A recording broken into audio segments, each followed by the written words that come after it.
Welcome to the Actual Magician, and by our work we are changed.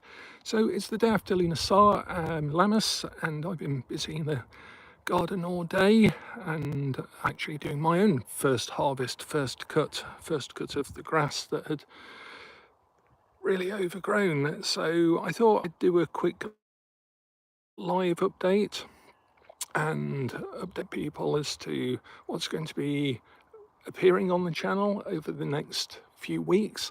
The fact that I'll be doing a schedule for the lives in future, and I thought we could do another walk and talk as well whilst we do so. So we can have a look at the dry stone wall here. This is a typical feature throughout Cumbria and the Lake District. And the gate is a good symbol of appreciation and the liminal space and casting shadow, and the highest light casts the lowest shadow. So what's going to be happening with the Actual Magician's Bookshelf channel? Well, quite a lot. I'm on this YouTube bootcamp, as I've mentioned several times, and I'm being encouraged to do all sorts of videos, and basically this first week or so has been to test a lot of different things, because they're going to provide us some analytics as to what's working, what isn't working, and how to optimize things.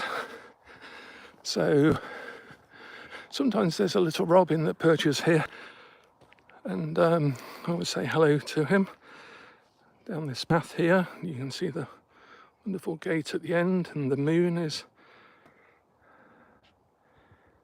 quite visible in the sky at the moment.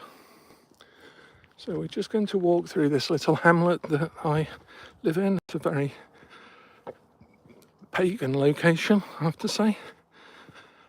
A lot of these buildings are converted farmyards or barns. Some of them are now Airbnbs and guest houses.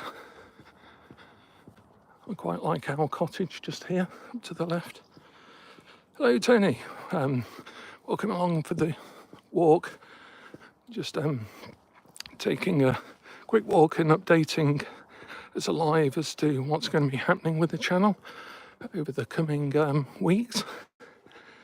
So one of the main things is that I'm going to run a new pre-recorded series, and this is the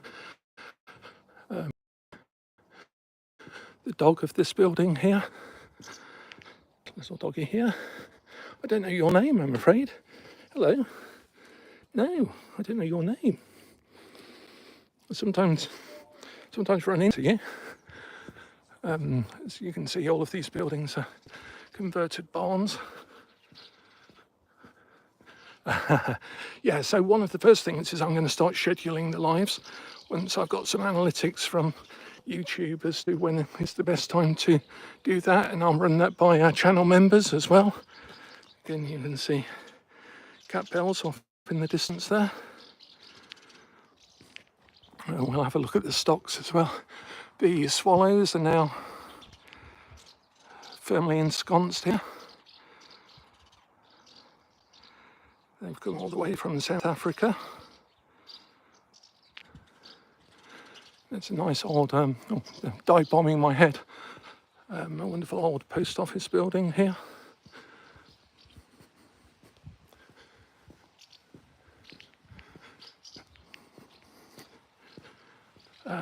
We can see the actual first harvest has been done. So again, it's really nice to be surrounded by the actual farming activity that reflects the seasons. And we have stocks here as well. Some nice old stocks. Put the naughty witches in that, particularly after a good night's party.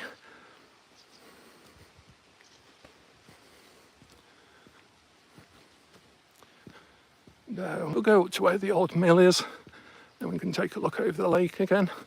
So yeah, so number one, I'm going to be scheduling lives in future, and then we can actually have some sort of regular sort of format for each of the lives, whether it's a walk and talk or whether we're studying a particular book together, that sort of thing.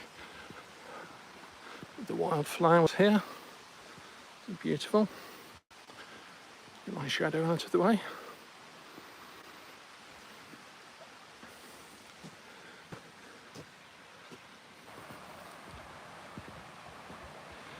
So the first thing will be that there will be a schedule for the lives in the coming couple of weeks, so we can organise that thematically and have different formats and structures for those.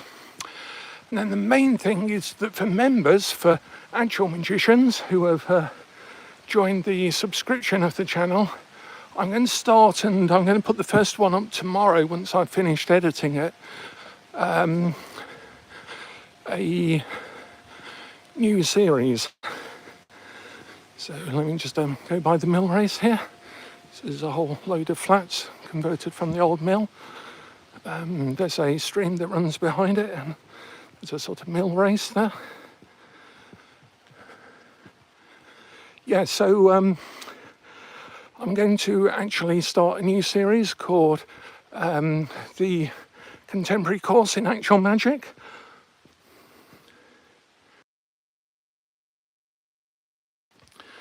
And that will feature very easy, practical, foundational exercises in occultism, in the Western Esotericism that I teach.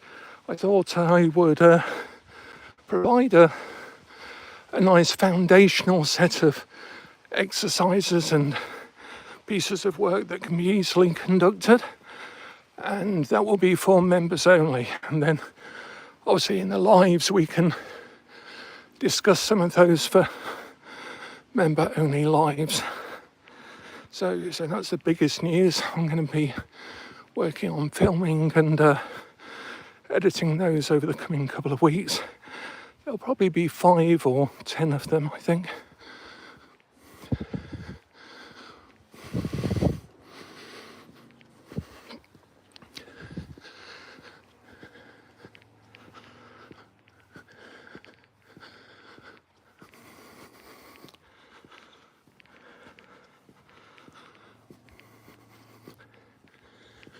And the other thing is that I've already reinvested the income from the ad revenue. There we go. Look at that view.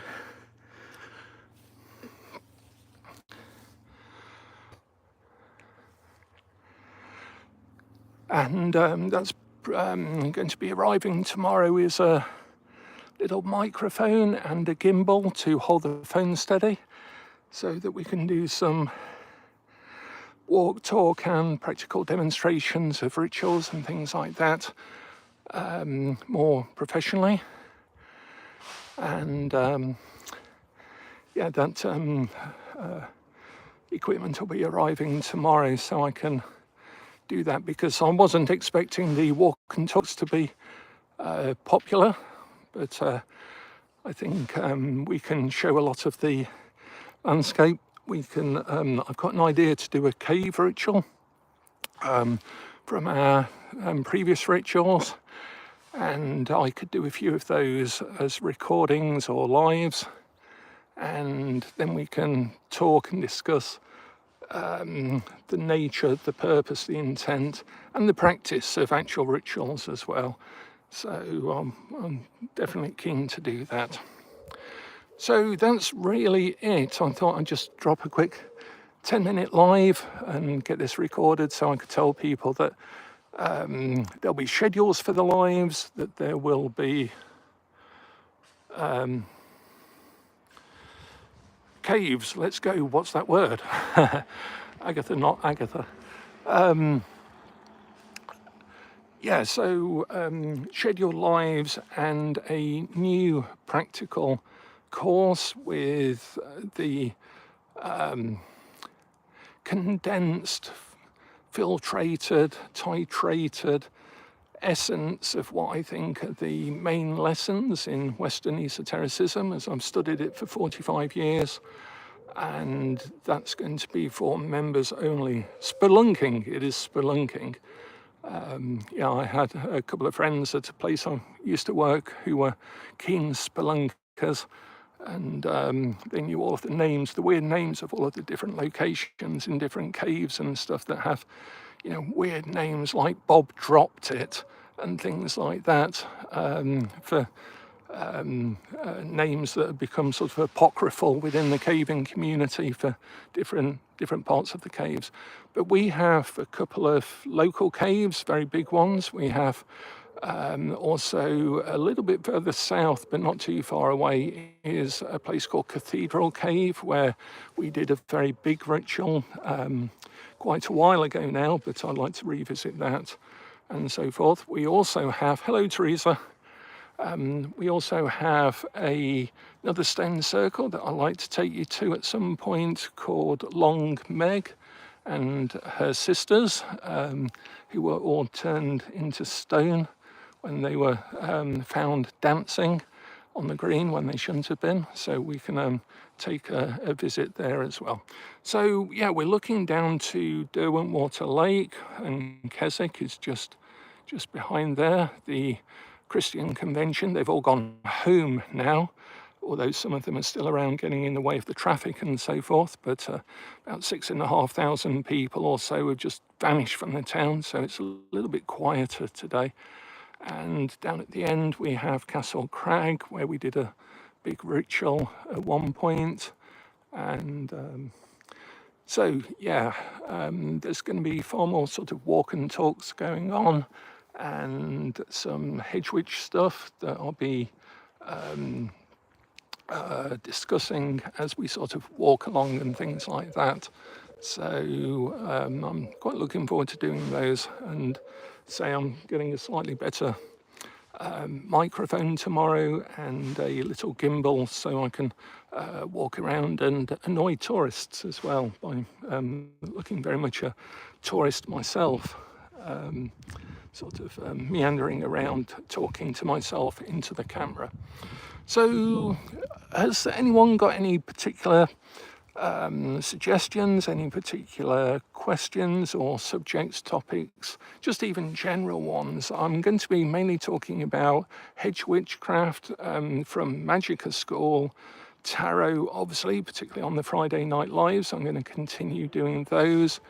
And then Western Esotericism, particularly the initiatory system, and Kabbalah, alchemy, and the inner guide meditation, things along those lines, dream work, subjects that are all in the forthcoming book, The Magister. And we'll be mainly covering those in the Magician's Inner Circle, in the subscription zone of the channel.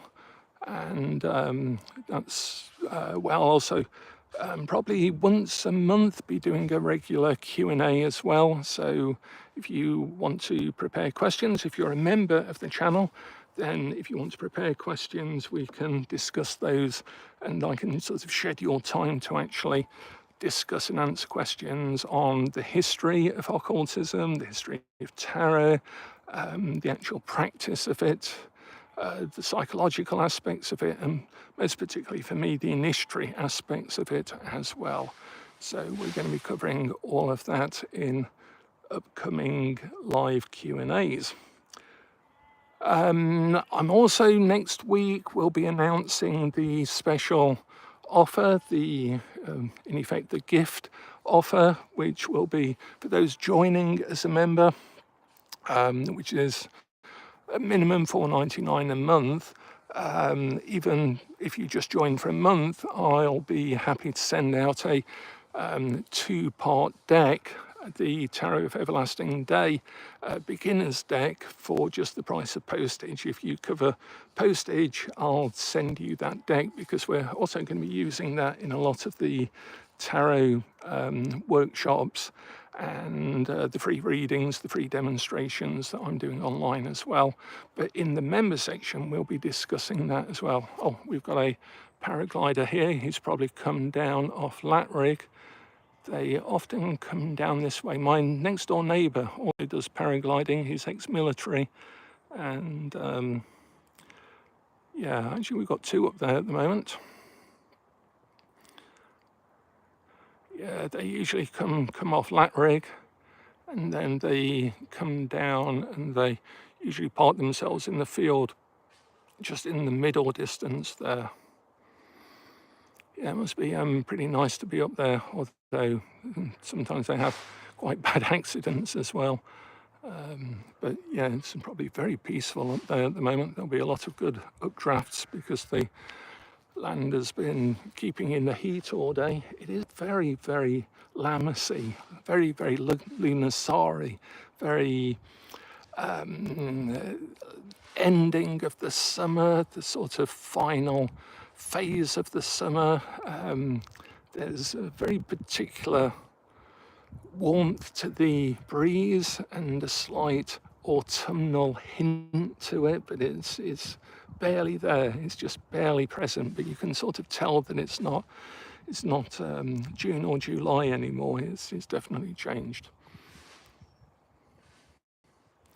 Oh yes, I did wonder about the drone actually, Tony, because I did do some research on other videos for the boot camp that I'm doing. We were told to obviously look at other videos and channels. In fact, we've got 3 paragliders now, 4. You can see four paragliders over in the distance there, and.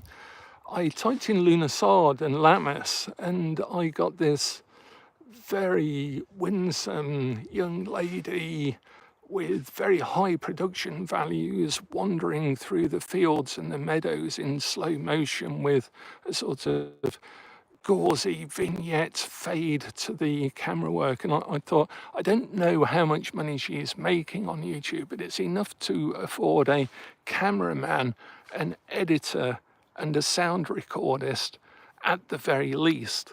And yeah, there were several drone shots as well of sort of as this person just in effect made up a load of stuff about Lunarsard and Lammas and witchcraft and paganism and stuff, but it had something like 150,000 views. So yeah, these things are very popular, but I can't see myself having time to do a lot of drone work for the value that it would add. Discussions about actual magic, about witchcraft, about paganism, about the teachings of nature, natural magic in history and so forth. Maybe I could buy some stock drone shots of witches dancing in a field or something, but the reality is very different. It isn't all gauzy, slow motion, brightly coloured stuff. Quite often, actual magic is grubby, down and dirty, and it's real more than anything. It isn't. It isn't performative, and I do fear, and that's partly why I started the channel and called it the Actual Magician's Bookshelf, is that occultism and Western Esotericism has, again, it happens every couple of decades, and I've lived long enough to see it happen twice now, and it's happening a third time. It's becoming very performative, very, you have to have a sort of certain look to be taken seriously as a occultist, or gain a big following as a witch or natural witch or whatever people want to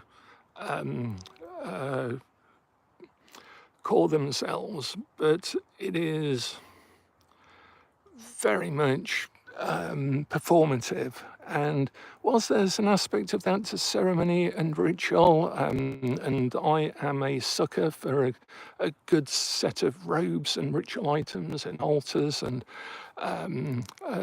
very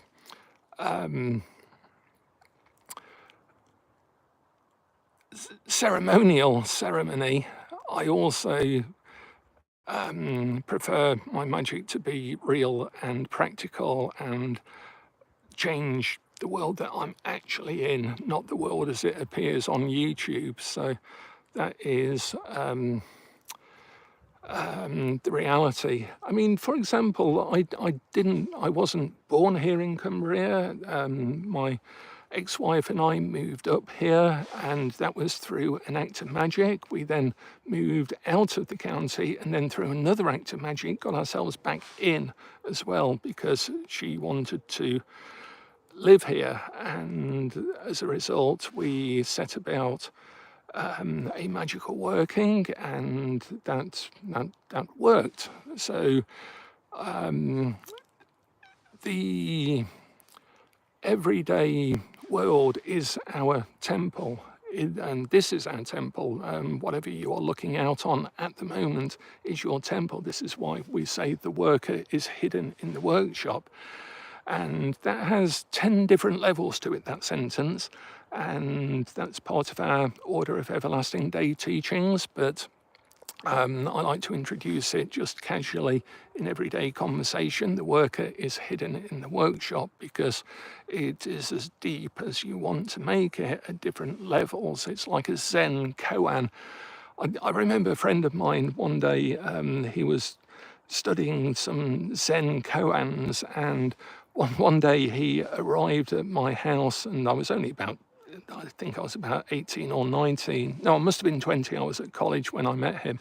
And he was banging on the door, and it was late in the evening. I opened the door, and he was like, "I know who the master is that makes the grass green. It is me. I am the master who makes the grass green. It is I seeing the grass and calling it green." And he was in a sort of ecstatic state that he'd resolved this koan.